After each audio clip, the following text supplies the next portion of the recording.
we aim to build some sort of like the crypto bank for digital residents.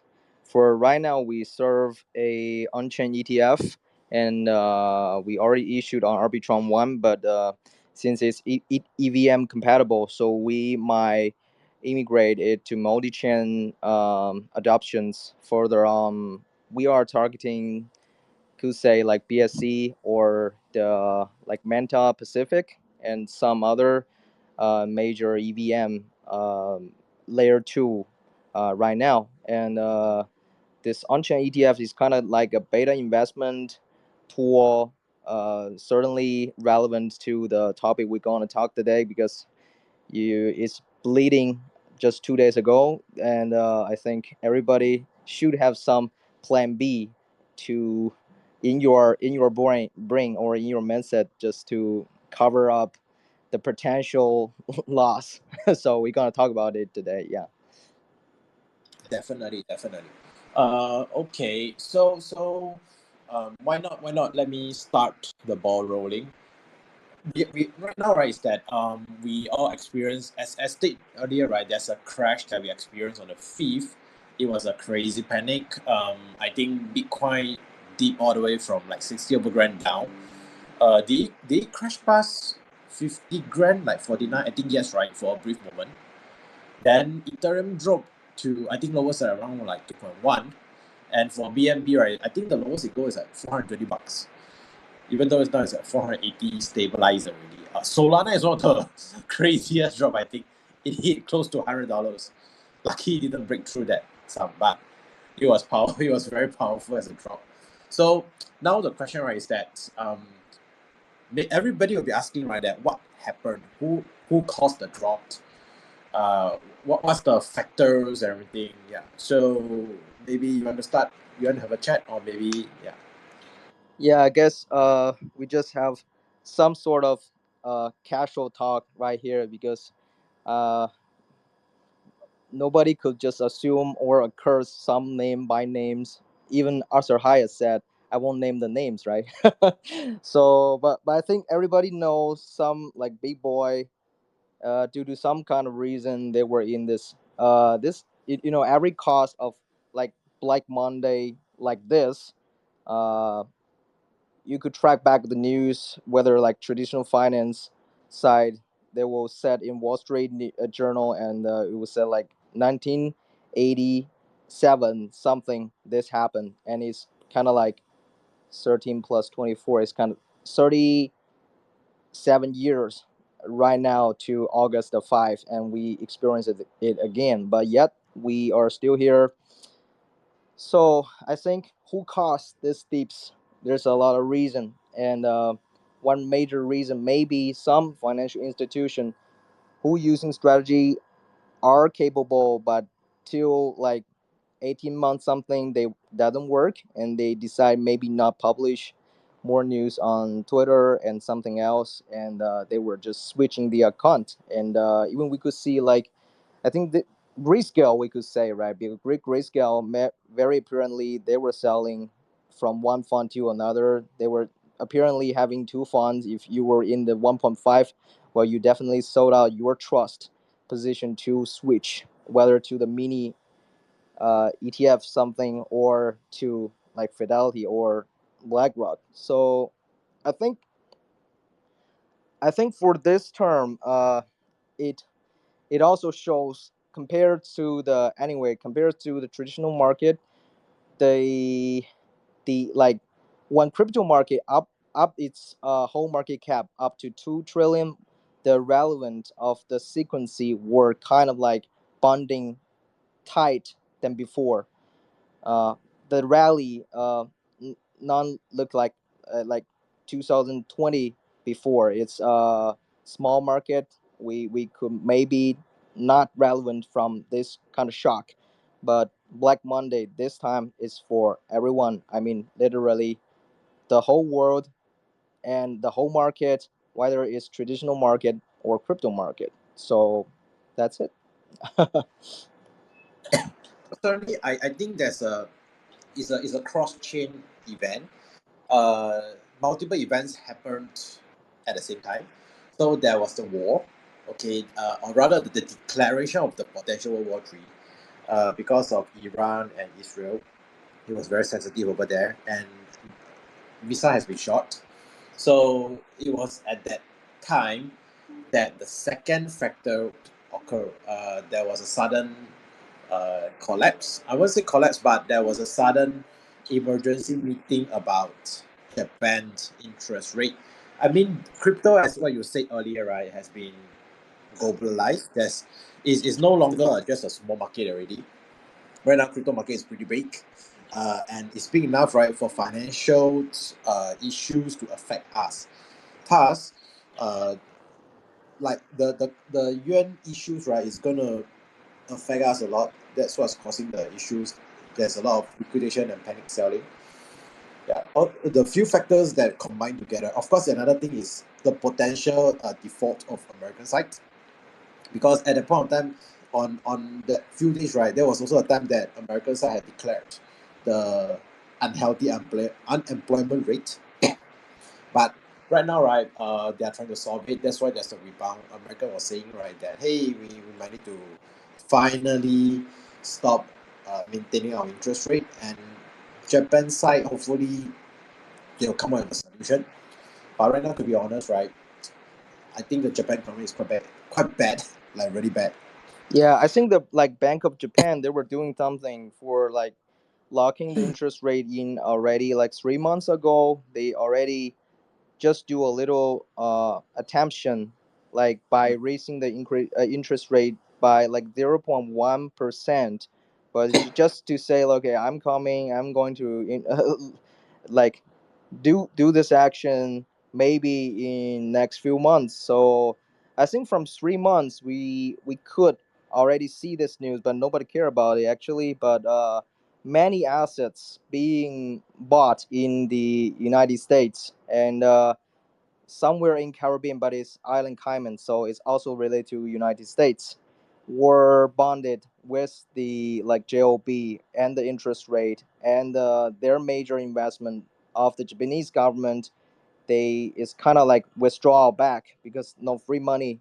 The period of the generation of free money is ended. So I think everybody was panicking to not panicking, but they were like remanaging their portfolio maybe. So the withdrawal is kind of like non-stoppable. It will happen, but I think it's quite normal because too much news in the crypto world. We sometimes forgot we still using the some sort of the uh, of course USDT is kind of like USD. You still using receiving the like effectiveness from the traditional market. Yeah. Yeah, the funny part, right, is that experts, all these experts, right, they claim that they know what's going on, but always when shit happens, right, then they bother with such emergency meetings. That was always the funny part about them. Yeah. But anyway, moving on. I think we can go on to the second question that I think most people will be very interested in, is that for this crash, right, what impact will it cause to like eco stakeholders in crypto industries, investors, and everything? Because right now, I think this year is a very critical year.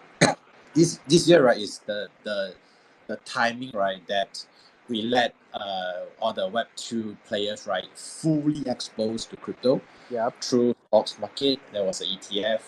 So I mean, recently, right, we see that in the stock market, just a dip of maybe to 5 to 8%, they're going to hail all the tradings and everything.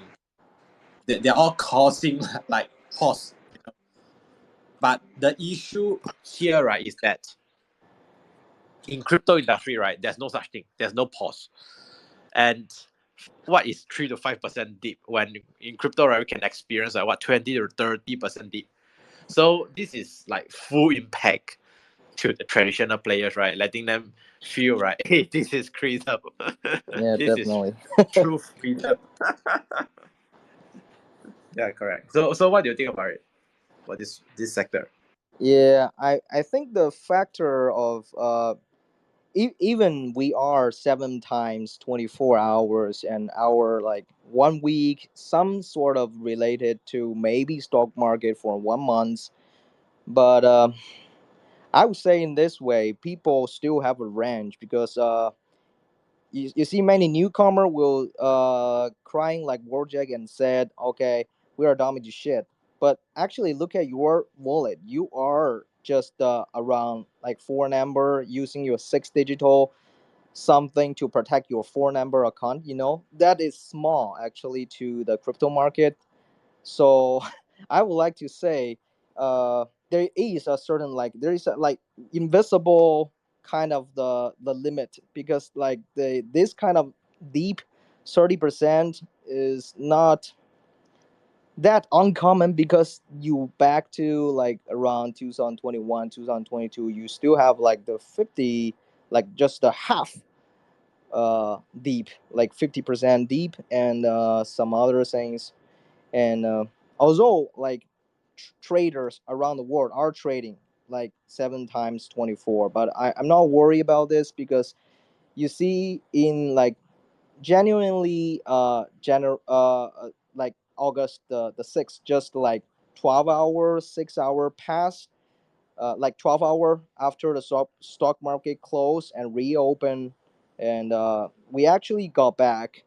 And but I don't think that will be steady, but I think people having this consensus that which price you are buying a bargain and which price you may feel fear again. I think in this way. But I think the sad thing maybe is like if we just talking about Bitcoin, because everybody knowing Bitcoin, this the big guy is getting more dominance in this market, which is a good side. But in other way, that means many projects may die in this, like the rally goes up and goes down.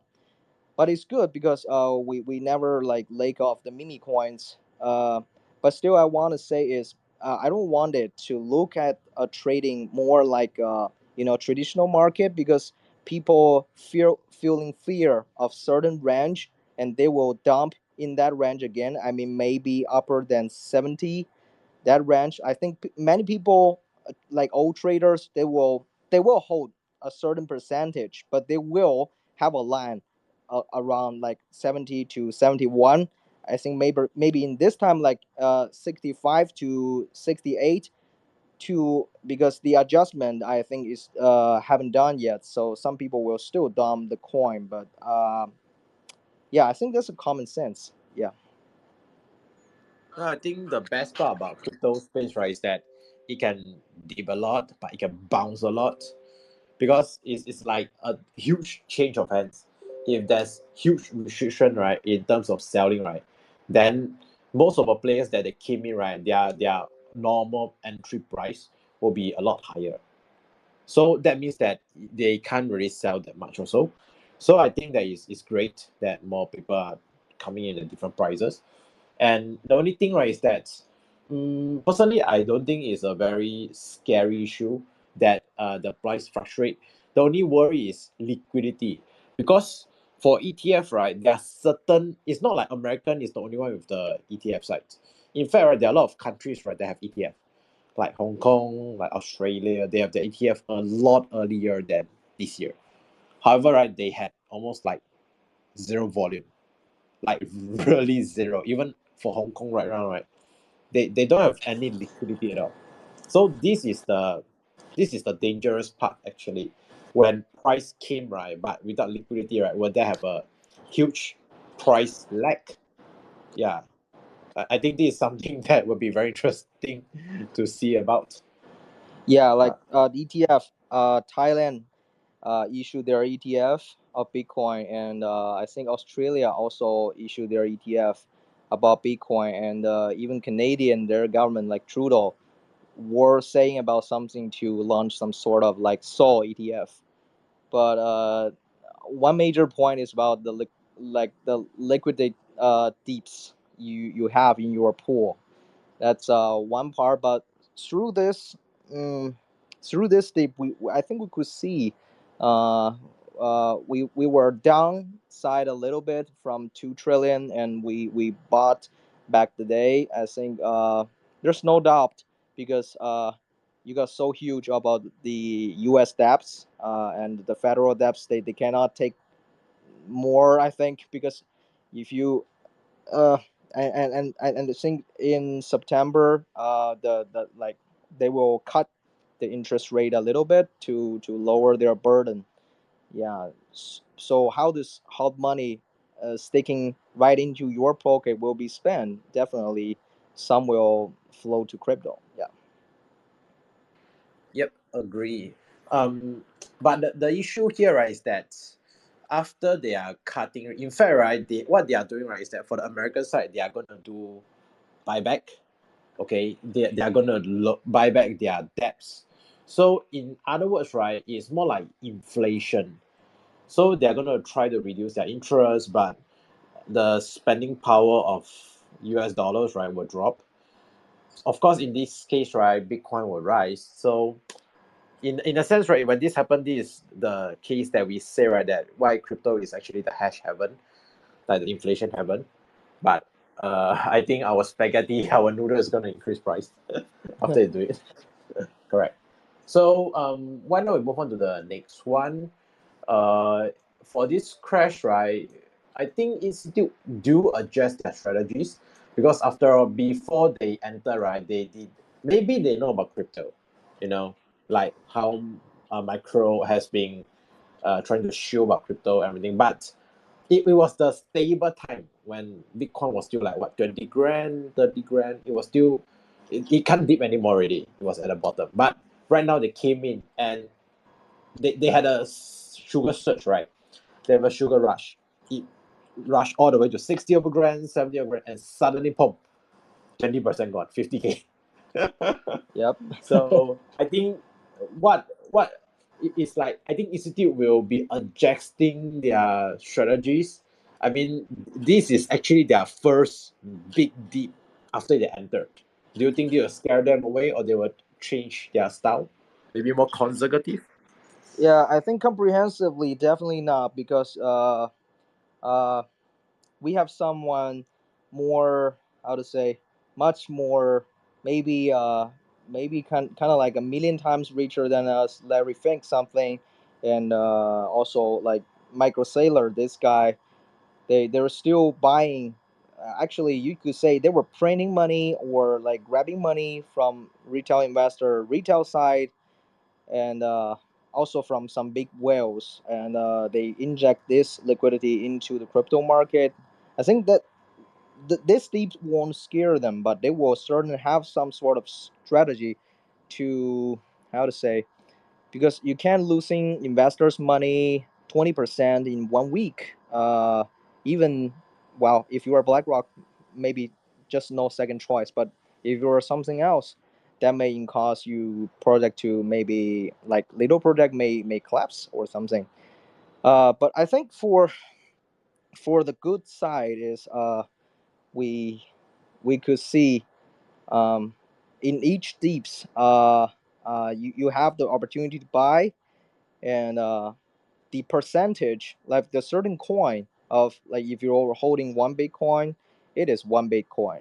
No matter it's like back to 2009 or 2010, the like 2000 first piece or something, or till now, the value, the number of the coin won't change. Just the number in fiat money of your holding is it is like in a wave of the trend market with market mood, and also with all this like inflow of the hot money. Yeah.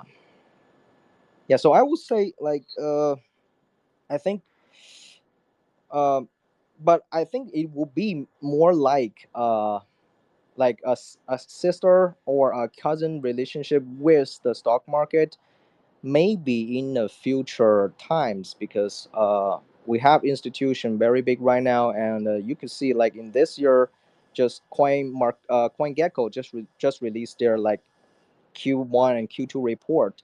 So like retail investor side, they are not very energetic and they are not very proactive. So in this way, maybe institutions are controlling the reason that will be maybe a future perspective we will see. Yeah. Yeah, definitely. But I think another way, right, is that for regulators, right, maybe they can step up more regulations. Of course, when the market cap of the crypto market increase even more, it will definitely be more stable. Right now, right, those that drop a lot, right, like Solana, like Ethereum, right, those are the smaller market cap. Maybe they are maybe 5 or 6 times smaller than Bitcoin. So this is something expected. So maybe when Bitcoin market cap from like 1 trillion grow to maybe 2 to 3 trillion, right? I don't think we'll be able to see this kind of like 20% drop anymore already. Should be a lot more stable when more holders came in. Yeah. Anyway, moving on. Uh, for now, right? I think for institutes, the adoption for cryptocurrencies, right, should be pretty high. Should still be high, because after all, we saw that right now, US dollar is gonna be weakened soon, and Japanese yuan is like collapse. So after all, even though that Bitcoin can have a huge price dip, but right now, right, is still the up and coming solution for them that you still can adopt. I mean, they don't have a choice, right? Right now, what can they convert their money into? Which currency is really safe for now? To be honest, in your opinion. Wow, that's a toxic question, Jay. uh, um, value this thing I think is transforming, but the the base side of money, or you could say the value, just stored in some sort of like the uh, representative, is changing. Like we using gold, we using Bitcoin. You have I think like I often see Coin Bureau. They have a shirt I very like. It's kind of like you from the ape to the real human, and you using, how to say it, you using the seashell first, and you using the gold, and you using coins and to Bitcoin. Uh, but I think for everything right now, you can't just hold your money in your pocket and saying that Bitcoin die, because Bitcoin literally being described die many times, whether it's like YouTube or somewhere. Always people saying, okay, Bitcoin die, but Bitcoin never died. Actually, the dominance of the Bitcoin in this whole market just keep growing. Sometimes it's even increased to around 60%. So what's the how to say, what's the future of because we are trading the future, we are trading an imagination. Everybody was imagine that maybe so right now dominance the like 2 to 3% of this market could be 5 to 10% in nearly future, then nearly represent to 2 months or maybe 2 years. Nobody will know that, but I think the basic side of the application, or the application we are using, like Radium and all this, the app we use, NFT something, the assets stored in Ethereum network, in Sol, and the Bitcoin, uh, they're not changing. The basic side of all this, uh, just not changing. And even won't, we could think in this way, like many people, even in 2024 today, are not relative to internet, and uh, non speak Bitcoin. So it will be like some certain growth of the number. I think the consensus in many country, because if you just featuring like people using US dollar input in Bitcoin, that's not only the investor from the like American market, or the British market, or Singapore, Hong Kong, something, those like hot market. Even we got like Caribbean island, the like uh, their country with fiat money not stable, using Bitcoin as a certain kind of like the storage of the value. So in this way, I think they were building more consensus into the like digital payment with the certain utility. Like each project we're building, like even Caspa, even uh, like we Haya are also building this kind of like system backed by the top 20 notch of crypto assets in order to give out a certain kind of crypto assets management, uh, under regulated, and it's proven to not being collapsed, and it so to uh, how to say circle our circulation of the market. So I think with more utility, the real adoption bring to the users could stable more uh, of the consensus and the wallet side of our assets. Yeah.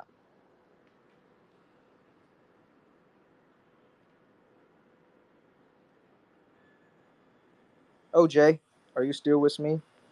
Sorry. Got some issues there. Okay, no problem, no problem. Let's go on. Let's go on. Uh, let's see the next one. Actually, I think right that after this market downturn, right, it's still an opportunity. After right, we have been constantly wishing right that we want those price to bounce back right after we saw that hey we missed the boat. So right now right that this was a good collection right now. The price dropped down as we wish. So I think that we can enter the market at this kind of pricing. But right now, right, is that the market is very irrational. When it's rising up, right, then the price is pumping, right? Everybody was like, oh, I missed the boat. I hope it dropped. I can buy again. So when their wish came true, the price came down, right? Now everybody start to say that I don't want to enter the market. I think right is all about rational. It's a good time at this timing right to go in and pick up some projects that previously that we love. Yeah, correct. So anyway, my view right is that what opportunities do you think right beside these aspect maybe in pricing right is there any other opportunities that can present?